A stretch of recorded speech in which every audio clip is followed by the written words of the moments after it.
Welcome to Tech Quickie. Today we're going to show you how to install your Intel CPU using LGA 1156 or 1155 as fast as possible.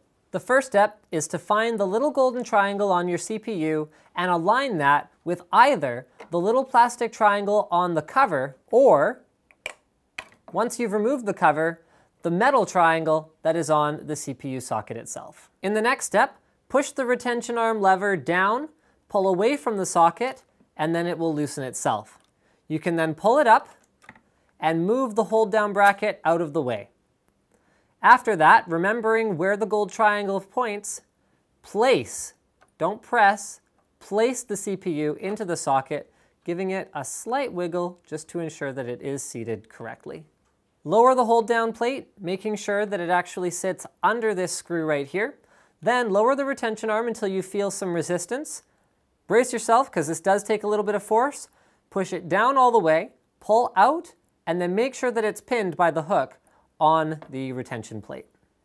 The heatsink included with your CPU comes with a quality thermal compound pre-applied. However, there is a trick with these push-pin style heatsinks, and that is if you're reusing it, you not only need to reapply new thermal compound, but watch out for these arrows right here. You can see that they do rotate 90 degrees. So I'm going to turn it in the direction of the arrow. Turning it the direction the arrow is pointed optimizes it for removal. Turning it away from that direction optimizes it for installation. So we want to make sure they're all turned clockwise before we install it.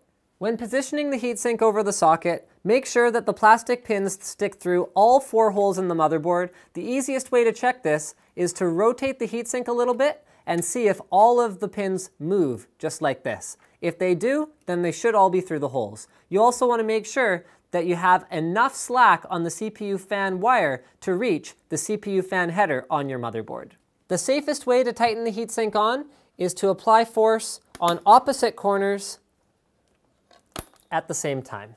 There are 2 ways to tell that the installation was successful.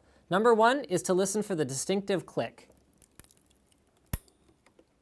The other way is to flip the board over and make sure that the black plastic sticks out as far as the white plastic. If it doesn't, it's possible that you'll have to tighten it a little bit. There we go, now we heard the click. These Intel heatsinks often come with the fan wires wrapped in such a way that the fan blades can't move unless you loosen them. So take them out. What I often do is twist them up, tuck them away somewhere safe, and then plug them into the labeled CPU fan header on the motherboard. Thanks for checking out this episode of Fast as Possible. Make sure you subscribe to Tech Quickie and also like the video. It helps us out a lot. Share this video with anyone who you think would benefit from it, including embedding it on your website. Consider this my go-ahead to, well, go ahead. Also, if you can think of any other Fast as Possible episodes that you'd like to see, click the link in the description to post in the forum thread.